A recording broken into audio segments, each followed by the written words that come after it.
So I'm not sure how you grew up, Jen. You had a bunch of sisters, so maybe your experience was different from mine as an only child. But we did not do a lot of talking about sex and menstruation or even menopause in my house.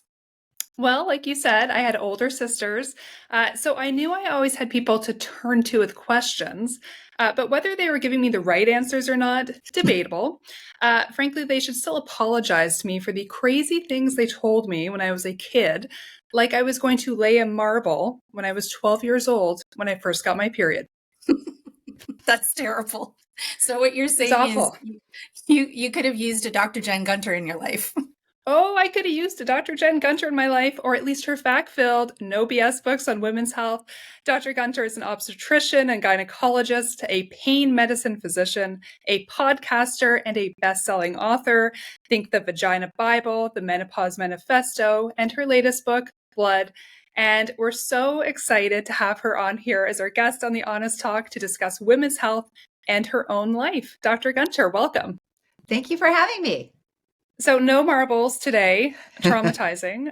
They But you, literally told her that when she got her period, what would happen every month is she would lay a marble. You and know, Doc, like it's awful. kids are mean. So mean. And we were in a hotel room in Florida stuck together for the week. So every night they'd be like, "Did it come? Did your marble come yet?" So yeah, kids are mean. But you, let's talk about you, have been described as the most important truth teller in women's health. And you made a point of writing and speaking about topics that, as Catherine said, we traditionally don't talk about, or they've been taboo for women to talk about. And I think that's changing a lot because of you. That sex, menopause, menstruation.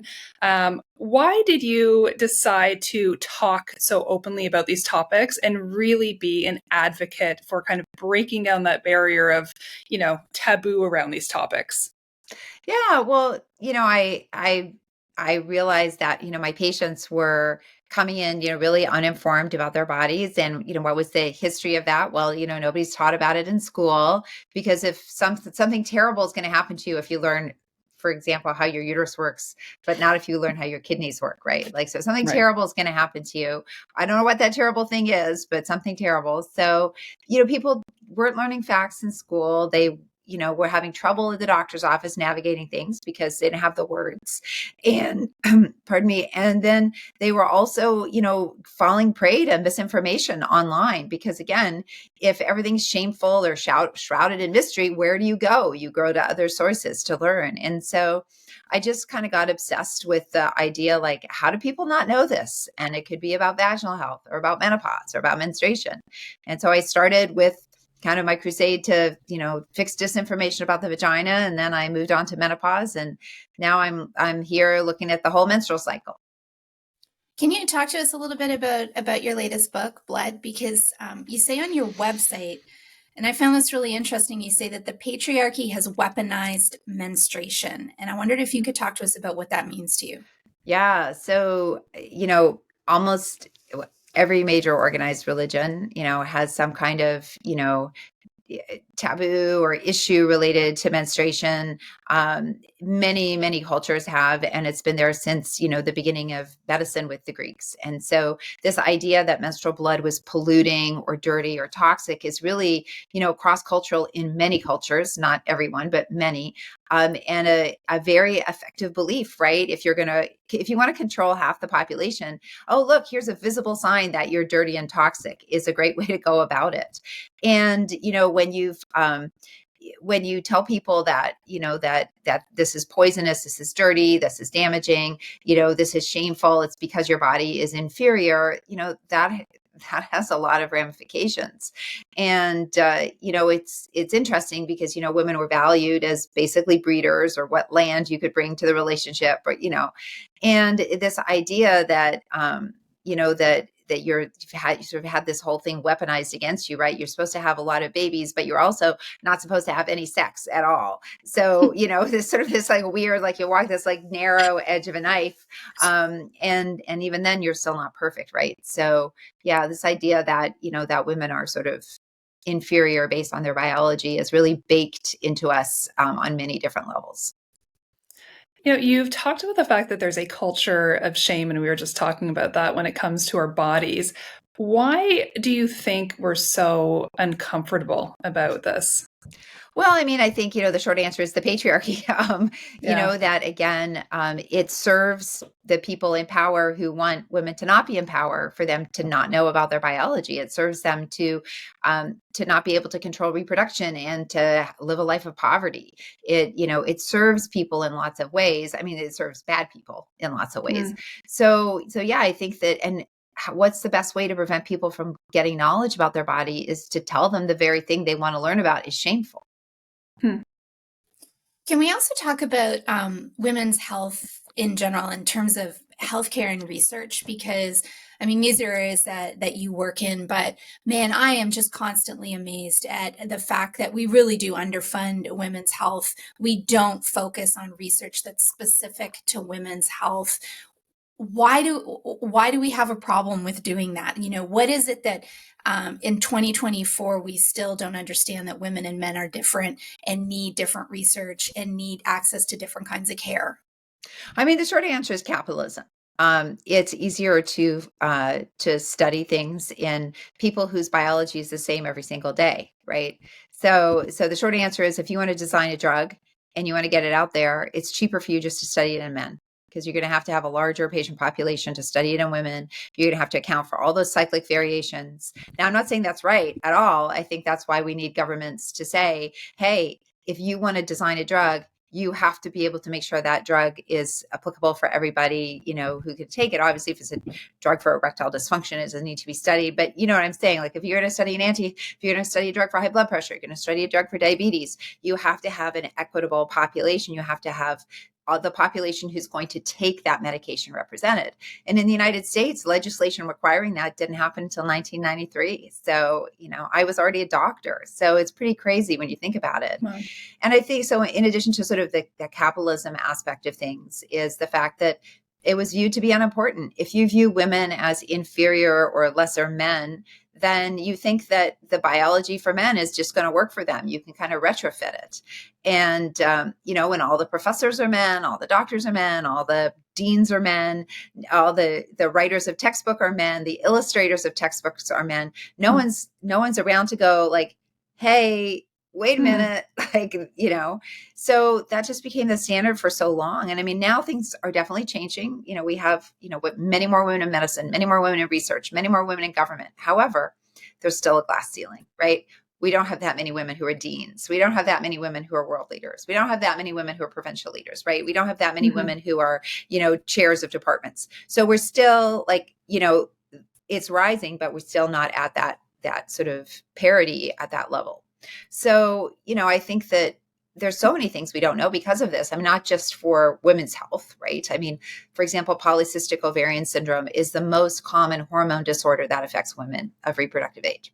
And we actually don't really understand that much about it. Some of it's because the biology is really hard. Like, it's really complex biology. However, you could solve a lot of problems with money. If you have more funding, you can figure out a lot more things. So, I would say it's underfunded because we've allowed it. The Honest Talk is dedicated to helping women lead better, happier, healthier lives. And we're proud to partner with organizations who have the same goal.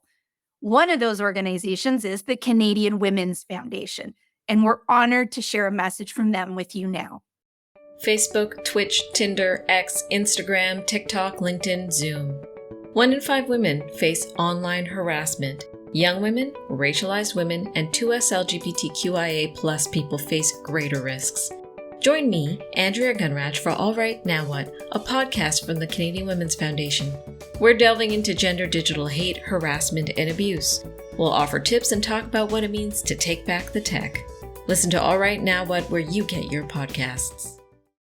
We have a lot of information wrapped in this blanket of wellness, and it's quite public that you've had some online exchanges with Goop with respect to some of the practices that they have conveyed to the readers, such as steaming your vagina or putting a jade egg in your vagina to provide some cleansing powers. But where do you, and all of that obviously is not founded in science, and nor is it necessarily helpful for women trying to find some advice for self-care. Where, other than your books, Jen, where do women honestly turn to get like real scientific, data-driven facts about their health? Yeah, there's a big void. I mean, there's my show, Jensplaining, that was on the Yeah. CBC. There's that too. Love the name. Love the Yeah, I name. know. It's like sort of this one woman health information, Yeah. person for Canada. Yeah, it's a problem. Look, I mean, it's not in curriculums in schools. No. Kids are graduating knowing more about frog biology. And in both Alberta and Ontario, I believe parents can opt in. You have to opt in to education about sex ed, which it shouldn't even be called sex ed, but whatever.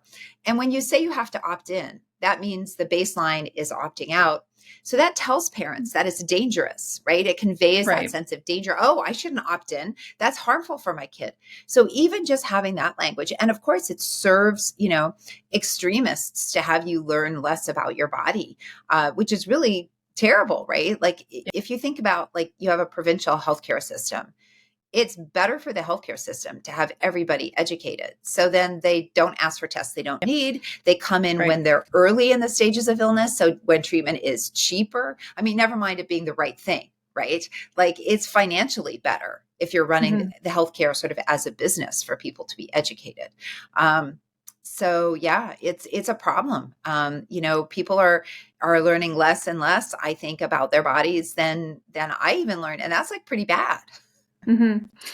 So within that context of the fact that there's so much misinformation and disinformation available to people, the other thing is that, you coming from a place of science have really been challenged and sometimes attacked for your research, for sharing your approach to women's health.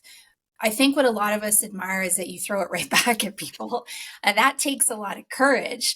But how do you keep yourself healthy and emotionally intact, given the kind of vitriol that gets aimed at you by people who, really have a very different agenda? Yeah, I mean, most of the people everybody who acts like that, like I have no respect for those people, so I don't actually care what they say. Like I don't care what some grifter thinks of me. Like I really don't care. If I got something incorrect and a physician pointed that out, I'd be mortified and I would want to change that. But I think most of these people who attack me are so ridiculous that I'm just like. Boy, so it's sort of like, yeah, I'm rubber and you're glue, right? It just, so I find it hilarious, some of it. I mean, it does the ways it does bother me is it like clogs up my direct messages on social media because, for example, on Instagram, anybody can message you. And then, and then you get like, 30 or 40 direct messages in a day calling you a terrible person. And I mean, each one of those people, are misguided or they're cruel or both. But it's more the hassle of having to clean all that out that annoys me more than the actual message. So yeah, I don't know, because the people attacking me are wrong. So I guess it doesn't really bother me that much. It would be like somebody getting mad at me because, I don't want to sell magic water. I'm like, okay, yeah, good. I don't care that the magic water salesperson doesn't like me. Yeah, you do you. Yeah. I think that's so refreshing and so needed, and more people in general need to adopt that attitude because, frankly, who cares? You're doing such great work.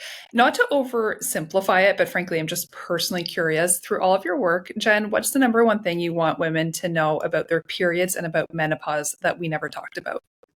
Well, it's kind of a lot to roll into one. I would say for menopause, definitely that symptoms can start before your last period.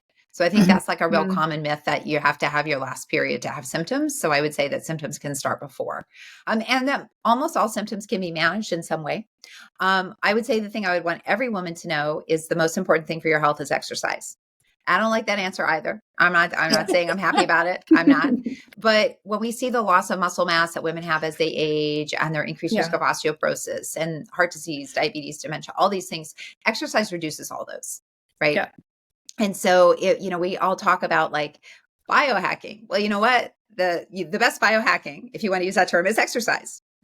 And I think one of the problems is with women is we focus on other things as opposed to saying, hey, you can go to the gym and get strong, and hey, you can be a marathoner, you can be a weightlifter, you can be all these things, you can be anything you want. And certainly, when I was growing up, women didn't go to gyms. You went to aerobic studios, right? You didn't go to a gym. And so, I'm seeing a lot of women my age, and I am one of them, discovering weightlifting and doing resistance training. And I would say the one message I'd wish for every woman is to start that earlier in life, to think about, taking care of your body. And from a menstrual cycle standpoint, if you're soaking onto your clothes, you need to talk to your doctor because your bleeding is heavy. Yeah. Yeah, we actually published a piece recently by a woman who was a television reporter who talked about the fact that she had incredibly heavy unexplained bleeding, and the breaking point for her was she was on air and bled through her clothing into her chair and had to hide herself. And that it generated a ton of reaction because there are a lot of women who every month have some version of that and who are getting dismissed because it's just like, well, you have heavy bleeding, you have your period. Sorry. There's sort of, and then the problem is people have a lot of difficulty. And when I say people, I mean the people who are dismissing these women, of holding like two independent thoughts. It can be just a heavy period, but that also should be treated, right? Like it doesn't mean like just because it's something that could be normal. I mean, it also might be a sign of a medical condition, so it needs to be investigated. But even if it's just like that's just how your periods are, that there's treatment for that. Like you don't have to have that. What is your advice then for women in terms of advocating for themselves within a healthcare setting? So I would say the best thing is to go in educated. So for example, if you're having heavy periods, there's the page and, the chapter in the book, Blood, all about that. And I list out what are the objective criteria for having heavy periods. Although I say objective like that, because if you think your periods are heavy, that's also a reason to go in. Like you don't have to meet that objective criteria, but the objective criteria is like you have clots bigger than the size of a quarter, or you're leaking onto your clothes, things like that. So if you go in and you say, this is happening to me, and the doctor says, well, that's normal. You say, well, it doesn't matter. It may be normal, it might not, but look, this is what Dr. Gunter said. I need to have my iron level checked. I need to have a CBC checked. I need to have an ultrasound to make sure, I have five. Like we need to make sure and depending on your age, I might need to be checked for cancer. So it depends also on the age, right? Like if you're 21, it's a little bit of different investigation than if you're 49. So, but there's investigations, and we might do all those investigations. If you're 21 and your periods have always been heavy, you need to be checked for a bleeding disorder, right? So again, it depends on where you are, but I find a lot of people tell me that when they've read my books and they go in, they're able to just basically say to their doctor, this is what I want.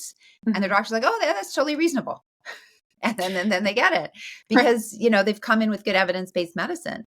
Or sometimes doctors will say, hey, I want you to read Dr. Jen Gunter. And they'll say, hey, I already read her book. And then it's super easy conversation. So, it's the fact of the matter is when you have a 12 or 15-minute visit, it's really hard. So if you can go in really prepped for that visit, knowing about the condition, being able to describe your symptoms. I tell people, write down what's bothering you, like the list of things on a piece of paper, because as soon as you're there, it's going to evaporate. Totally true. Go in with your list, but also understand that your doctor might not be able to solve a list of 12 symptoms in one visit. Yeah. So be prepared to only work on the first two. So but at put least them in it the provides context, right? Right. Like I really love that idea of the list, and that's something I've adopted. I don't know, Jen, if it's something you do too for you or for your kids, but I do go into my doctor's appointments with a list saying, okay, 1, 2, 3, 4. You're right. You have to be conscious. You have 12 to 15 minutes, but you're also right that otherwise I would be like, I can't quite remember what my main issue is. So look, I can't remember my list at the grocery store. Okay. Like it's not, and there's no pressure or stress there. Right. Yeah. Like, there's different kind of stress, but, I tell people go in with your list. It doesn't matter if it's got 15 things or 12 things, think about the list. What's really bothering you? If you had a magic wand, what could you make go away today? Put that at the top of the list.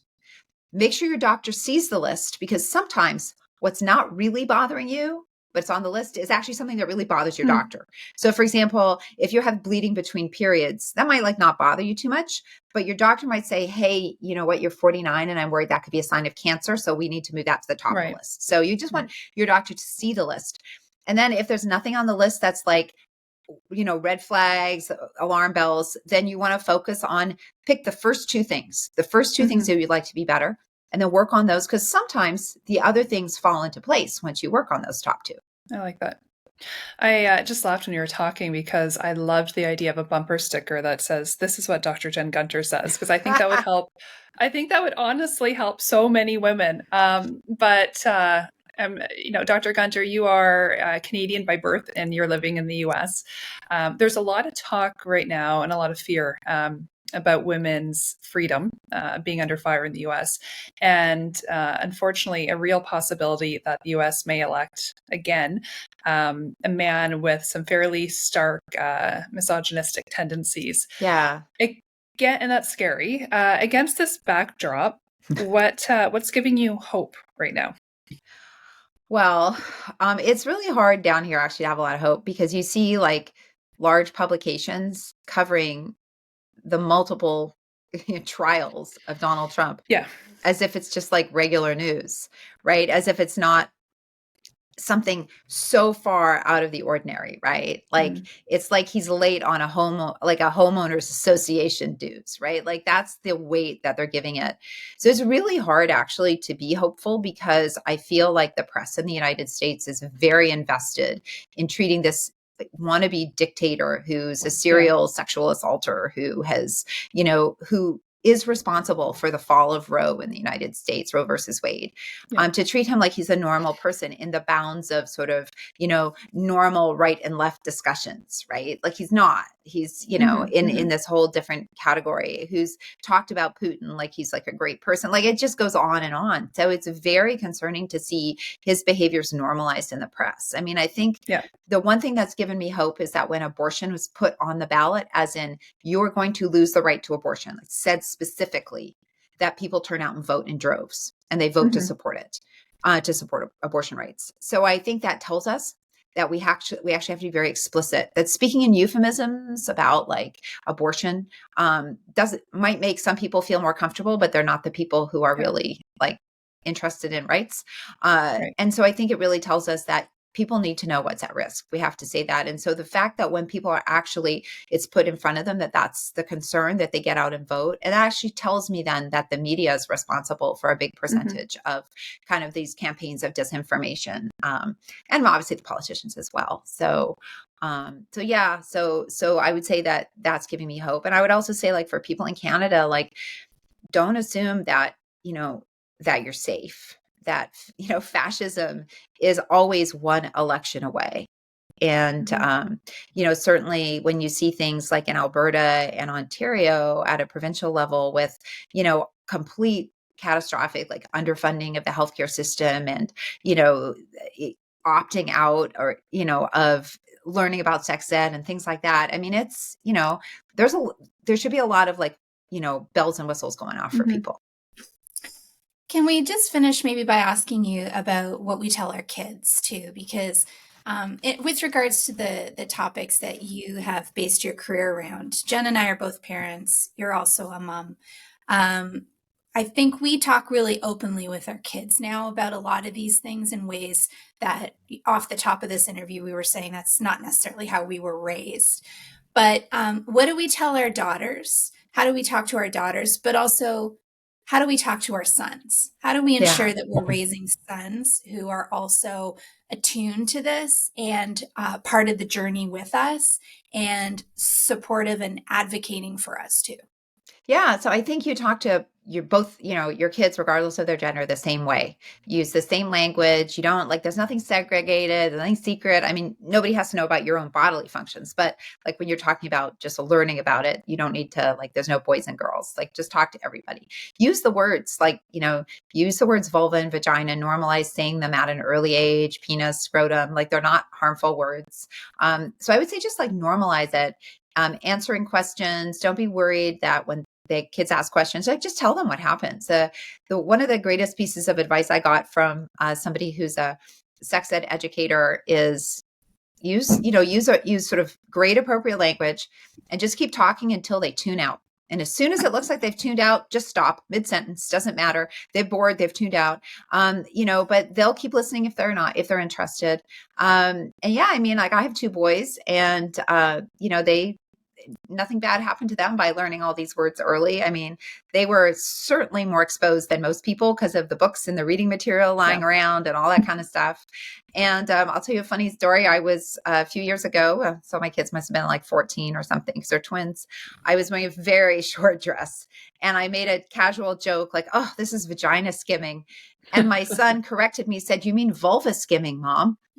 Oh, funny. And I thought That's that's a parenting win. great. Isn't that great? You know, That is great.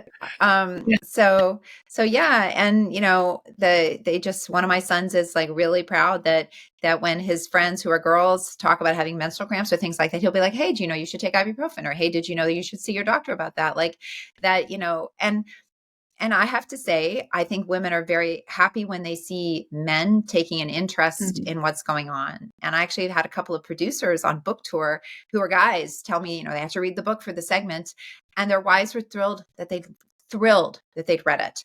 And they were just like, I can't believe like how excited she was that I learned all these things. And I was telling her stuff about the cycle that she didn't know. And I'm like, you know what? Yeah, because people want you to be interested in their life experience, Right. especially if you're married to them. So, hey, if there's any husbands out there, you should be reading this book. Absolutely. Go pick up a copy. Exactly. Dr. Gunter, I really admire you. I think you're such an advocate for women's health. I admire probably most your bravery for, you know, just speaking up. It's so true, but speaking up for what's right and being a voice when there aren't many voices on this topic at all. And there's a lot of misinformation. So it's such a pleasure to chat with you. I hope we can continue its conversation, and congratulations on all of your success. Oh, thank you so much.